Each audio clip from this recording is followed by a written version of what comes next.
देखिए कितना प्यारा व्यू है मस्जिद शरीफ का।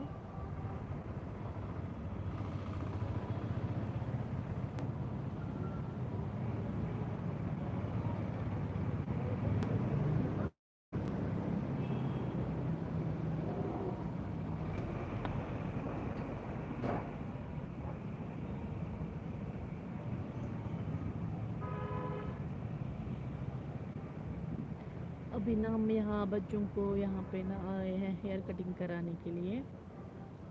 तो अभी इसलिए आए हैं क्योंकि कल जो है हस्बैंड का मतलब ऑफिस होता है दिन में एंड बच्चों का स्कूल। तो अभी आए हैं तो मैं यहाँ पे करूँ वेट।